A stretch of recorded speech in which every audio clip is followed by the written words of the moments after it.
I learned a long time ago that in my family, I wasn't someone to be seen, just someone to be hidden, but nothing prepared me for the moment my own sister, Miranda, grabbed my wrist at her wedding and whispered, "Don't go near the VIPs. You'll embarrass me." The words didn't bruise, they cut, because she said them loud enough for the people behind her to hear, and quiet enough to pretend she hadn't meant them. I smiled like it didn't hurt, like Orlena Marrow hadn't been shrinking herself for years just to keep the peace. But that was the day something cracked. And when the general walked in, when he said my name, my real name, the entire room finally realized the truth. My own family never cared to ask. The road up the Colorado Range felt narrower than I remembered, a winding strip carved into stone and ice. By the time I reached the resort, the sun had sunk low enough to turn the snowfields into sheets of orange glass. I hauled my suitcase through the front doors and caught the quick, practiced glance from the check-in clerk, the kind that sorted guests into tiers before a word was spoken. My worn jacket and hiking boots landed me somewhere near the bottom. The lobby was full of polished people who moved like they were born knowing how to belong. I tried to shake the cold from my hands when Miranda stepped out of the elevator, draped in ivory and confidence. Her eyes swept over me in a single, clinical pass, the way someone judges whether a table centerpiece needs to be replaced. Whatever she saw, it wasn't enough to soften her expression. She reminded me to keep my distance from the high-profile guests, especially one particular figure whose arrival clearly meant the world to her. She didn't raise her voice, but the message landed with the weight of something long rehearsed. I nodded because pushing back would only make the rest of the weekend harder, not because I accepted the role she kept assigning me. Later, alone in the small room tucked near the service hallway, I watched the lights from the main lodge cast shifting reflections across the snow. The muffled laughter drifting in from the courtyard felt like it came from a world I'd never been invited into. And as I sat on the edge of the narrow bed, I realized the truth I'd spent years trying not to name. I had stepped right back into the place my family always kept open for me, just outside the frame. Close enough to be useful, far enough to never be seen. The resort shifted into something almost theatrical by late afternoon, as if the entire place had been prepped for a fundraiser instead of a wedding. Staff hurried in tight formations, carrying floral towers and tiered dessert trays with military precision. I hadn't even fully stepped into the atrium before Marjorie materialized, gliding toward me with her pearls arranged like armor. She tugged her gloves into place and gave me a smile that pretended to be gracious but landed like a slap. "At least you look more put together this time." I stood still, letting the comment slide off me the way I'd learned to let most of her commentary evaporate before it reached the bone. But the ballroom tested even the patience I'd spent a lifetime cultivating. Miranda's future in-laws gathered near the stage, laughing softly over hedge funds and political committees, as though discussing dinner reservations. When I took a seat at the edge of their group, a man with expensive taste and a tone sharpened by entitlement leaned in just enough to make sure everyone could hear him ask if airport security ever involved anything challenging. The chuckles that followed were small, but pointed little darts that didn't draw blood but still stung. I forced my expression to stay neutral and let my eyes trace the room instead. Movement calmed me. Patterns told the truth. That was when a flash from across the ballroom snagged my attention. A man near a marble column adjusted his smartwatch, but the gesture wasn't casual. He angled his wrist deliberately, tapping through a sequence too precise to be anything but an off-grid transfer. The reflection off the screen gave it away, a data exfil attempt. Quick and hidden, disguised as a nervous habit. My camera strap buzzed lightly against my collarbone a second later, confirming what my gut already knew. AFRICOM potential leak location. Confirm presence, STS. The floor seemed to tilt with the weight of two realities crashing together, one where I was a punchline, and another where a message like that could mean the difference between life and death. Then I spotted him, Captain Nolan, standing near the velvet rope of the VIP lounge. His expression flickered, just briefly, before he recovered and gave me a small tap to his tie. Recognition, a silent message, a signal no one else in this room would ever understand. But Miranda saw enough to draw her own conclusions. The slight narrowing of her eyes said everything. She didn't know who Nolan was. She didn't need to. All she saw was me stepping out of the role she desperately needed me to stay in. Something in the air shifted after that, an undercurrent I could feel but couldn't name yet. The laughter grew tighter, the glances quicker, the veneer thinner. And for the first time since arriving, I knew the night wasn't going to stay contained within the pretty walls of this resort. Evening settled in with the dim glow of string lights and the hum of a string quartet warming up. But the tension didn't loosen around me. I slipped behind the bar to take a breath, only for Miranda to appear beside me, like a shadow pulled too taut. She looked flawless from across the room, up close. Her fingers trembled as she adjusted her necklace. "Don't talk to any of the military guests. I mean it. Tomorrow matters." Her voice cracked on the last word. I didn't respond, because at that exact moment, my camera strap vibrated again, hard this time. A coded urgency pulsed against my skin. A set of coordinates. A region. A 2-hour deadline. I stepped into the hallway to breathe, but the faint echo of boots behind me pulled me back into alertness. Nolan approached with urgency wrapped in restraint. His voice was low, controlled the way only someone under extreme pressure learns to manage. "Marrow, Niger just went dark. We think the leak is happening here." The hallway suddenly felt too small, the air too thin. Music floated from the ballroom, soft, romantic, completely out of sync with the storm taking shape inside me. Two lives pressed against each other, demanding things from me I wasn't sure I could give simultaneously. When I returned to the table, Miranda was waiting with an expression that blended fear and irritation into something sharp. She didn't ask what was wrong. She didn't want to know. She only saw disruption. "You always manage to create chaos. Stay away from that section. I won't repeat myself." She turned away before I could say a word, as if conversation itself might stain her. Nolan's warning echoed through my mind with every heartbeat. If we don't stop this tonight, they won't make it till morning. Leaving wasn't an option anymore. Whatever was happening in this mountain resort wasn't just a wedding detail gone wrong. It was the center of a breach, and whether my family liked it or not, I was already in the middle of it. Morning haze still clung to the Rockies when I stepped into the ballroom, where the air smelled of cut flowers and polished pine. Miranda was hovering beside her future mother-in-law, fixing a clasp on the woman's dress while wearing the brittle smile she saved for people she needed to impress. I barely reached the nearest table when a voice behind me chimed loud enough for half the room to hear. "Well, look who's here. Portland TSA. Bet you've got some great stories." Laughter followed, not cruel enough to cause a scene, just sharp enough to land where it hurt. I'd learned to let it roll off, but learning never made it painless. I slipped into the hallway to breathe. The second the door swung shut behind me, Nolan appeared, as if the shadows had shaped themselves into his frame. "What?" His voice was low, barely a whisper. "Marrow, Africom lost 2 more windows. Niger's bleeding out fast. If this leak completes, they won't make it through the night." Cold stung my fingers as I tightened them around my camera strap. I didn't have time to respond because a flash of light burst from the gift room. A single, unnatural pulse. A faint electronic tremor hummed through the air. So subtle, most people would never register it. Someone was running a transmitter inside. I moved toward the door, but Miranda burst out from the ballroom and seized my arm, her face taut with embarrassment. "What are you doing? They're checking that room for some signal. People are wondering if you touched something you shouldn't have." Her tone wavered more with fear of judgment than fear of danger. Before I could answer, a resort employee rushed across the lobby, announcing that a high-ranking military guest might arrive earlier than expected. A general? Miranda blanched. I stayed still. She had no idea that the man they were preparing for wasn't a stranger to me at all. Pressure swelled in my chest, tightening with every passing second. Niger's chances were slipping. The people laughing inside the ballroom had no idea a countdown was ticking beneath their celebrations.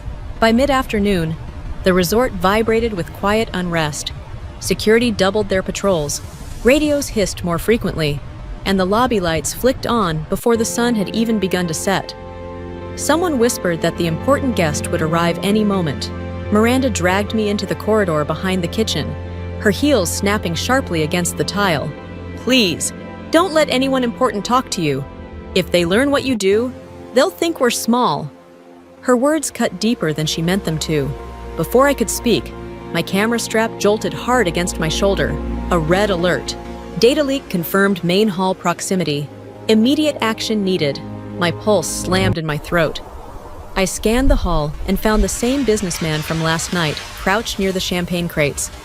His hand disappearing behind the wood. Nolan emerged from the opposite end. His voice was barely audible. Signals coming from inside a champagne barrel. If he pushes the final packet, Niger's finished.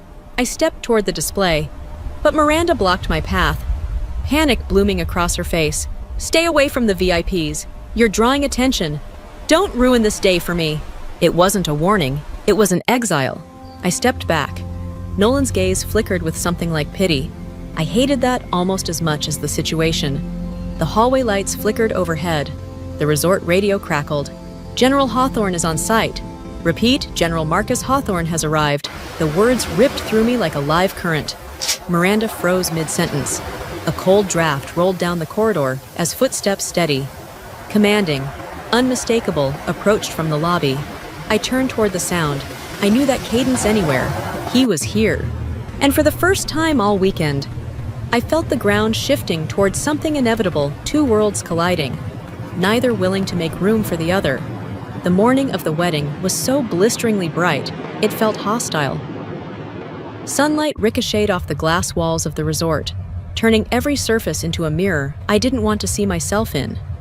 Inside, the atmosphere tightened with movement, staff rushing past with armfuls of linens, radios snapping with instructions, whispers about the arriving VIP layering over one another like static.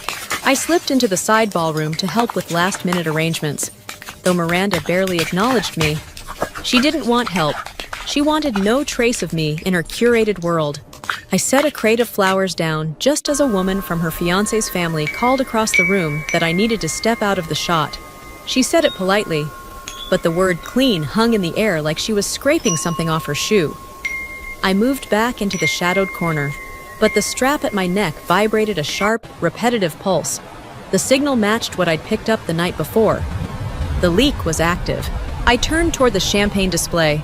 The same wooden barrel sat beneath a white draped table, but this time a faint green LED glowed through the sliver under the lid. Someone had restarted the device. Before I could get closer, a resort security officer approached, suspicion written across his face. Someone had clearly complained about me. I handed over my badge, but he barely glanced at it before Miranda rushed in. Her voice pitched with panic as she insisted I shouldn't linger near anything important. The whole room seemed to pivot toward us, eyes narrowing in judgment. I stepped back. Just one step, but it was enough to reinforce every assumption they'd already made about me. Nolan appeared in the doorway the next moment. Tension carved along his jaw. His voice was tight. Marrow. Leak escalated. We've got 30 minutes. 30 minutes for Niger. 30 minutes before a recon unit halfway across the world lost whatever chance it had left. My device pinged again. Extreme priority. Confirm the transmitter before 14:20. The ceremony would start at 14:30. I began moving toward the barrels, but Miranda grabbed my wrist, her face blotched with humiliation. She demanded to know why I couldn't just stay still, blend in, act normal. The answer sat heavy in my chest if I stayed still. Men on another continent would die, and then movement at the entrance. A silhouette stepped inside, tall, measured, familiar down to the weight of each footfall. General Hawthorne had arrived, and he was heading straight toward the ballroom. The afternoon thickened like a storm cloud pressing low. I stood near the hallway leading to the kitchen, close enough to watch the champagne display without violating Brooke and Hunter aesthetic rules. Stacy brushed past and murmured that Miranda wanted me out of every photo. Not just the group ones, all of them. Easier to pretend I wasn't family at all. 3 of the groom's relatives paused near me and spoke as though I were invisible. They wondered why I was even invited, whether Miranda had said I worked airport security, and whether that explained my clothes. Each comment landed sharp, a reminder of the place I'd been boxed into for years. Then the LED beneath the champagne lid flipped from green to red. Transmission phase. Final stage. If it completed, Niger wouldn't have anyone left to save. I started toward it immediately, but a resort employee intercepted me. saying the area was restricted for VIPs. Across the room, Miranda gestured frantically for security to steer me away. Fear blooming across her face, not fear for others, only fear of embarrassment. Nolan reached me from the opposite side, speaking through clenched teeth. "If we don't break that signal now, the recon team is gone. Give me 30 seconds, I told him. He nodded once, as if trusting me cost him something. I stepped toward the service route until Miranda blocked me again, voice rising to a brittle crack. She accused me of trying to ruin her wedding, demanded I stop drawing attention. The entire ballroom turned to stare, makeup bright and judgment heavy. Before she could order security to remove me, the resort radio cracked loud above us. "General Hawthorne is entering the main hall. All staff prepare." Conversation froze. Even the air held still. Then I heard it, the unmistakable rhythm of his stride. The doors opened. A cold draft swept in, and General Marcus Hawthorne walked into the ballroom.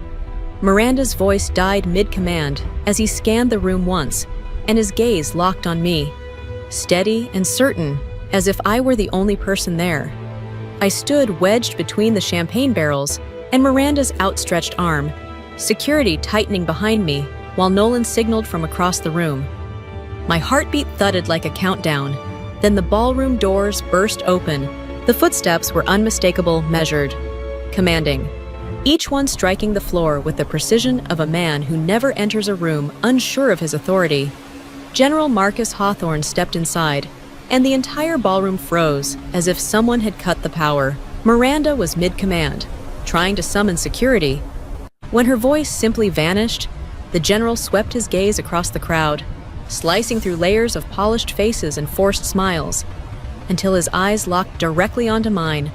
I didn't move. Recognition hit instantly sharp, unwavering. Marrow! Special Liaison Marrow! "What on earth are you doing here?" Silence exploded. The band halted mid-note. A microphone slipped from someone's grip. A child's candy clattered on the floor. Dozens of eyes that had dismissed me all weekend now widened as the truth punched through their assumptions. The general strode toward me. Miranda instinctively stepped aside. He extended his hand in the firm, battlefield way, reserved for people he trusted with lives. "If she's here, this is her call. No one touches Marrow without my approval." Shock rippled through the room. He leaned in close. "We traced the leak. It's here!" "Isn't it?" I nodded. "Then let's shut it down." The moment the general confirmed his authority, security stepped aside, creating a clear line straight to the champagne barrels. He moved with purpose beside me. Nolan just behind us, the three of us slipping into a formation that felt muscle-deep and familiar. The red LED inside the wooden crate blinked faster final transmission stage. "Mundi, no margin left." The general's voice carried enough weight to steady the room. "Marrow, you take the lead." There was no time to absorb how those words landed. I crouched beside the barrel, sliding my hand along the inner seam until the faint vibration of the transmitter buzzed against my fingertips. I felt the clock ticking through the wood. "Block the feed," I told Nolan. He activated the jammer. While the general shifted his stance, shielding me from every angle, I pulled the transmitter free, a tiny matte black sliver, deceptively harmless. The screen showed coordinates, a recon unit in Niger marked with chilling precision. One completed upload, and they'd be dead before nightfall. I keyed in the override. The red light died. A hush fell, as if the room exhaled at once. Security detained the businessman lingering nearby. His excuses faltered when Nolan presented the evidence. "Stand down. Marrow, leak is neutralized." I rose to a wall of stunned faces, politicians, donors, relatives who'd never looked at me twice. Miranda's voice shook. "Who are you?" My stepmother clutched her chest. "Why didn't you ever say I met their eyes? No one ever wanted to know." The general turned to them, voice firm.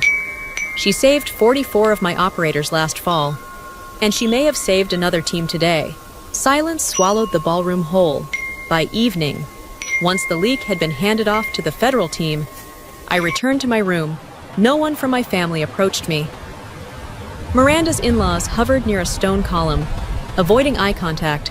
Miranda herself stood off to the side, eyes red, hands clasped tightly as if holding herself together was its own battle. In the quiet hallway, the general crossed paths with me. He rested a steady hand on my shoulder, his voice low. "You did good. Marrow, if you want advancement, I can put your name in for the Pentagon program." I nodded. A simple thank you all I could offer. No dramatics, no tears, just the clean weight of respect. I packed my things, walked through the lobby with dust from the service hall still clinging to my shoes. No one asked for a photo. No one tried to stop me. Outside, cold mountain wind swept over the resort as the federal car pulled up. Snowlight shimmered across the grounds when my phone buzzed. A message from Miranda. "Can we talk? I want to understand." I stared at it for a long moment, feeling the ache of all the years I had waited for that kind of question. Tonight, it wasn't offered out of recognition, only fear of what she'd ignored. I opened the message and hit archive, leaning my head against the window as the engine started. I let out a slow breath. They told me to stay away from the VIPs, but what I really needed was to stay away from the people who never saw me at all.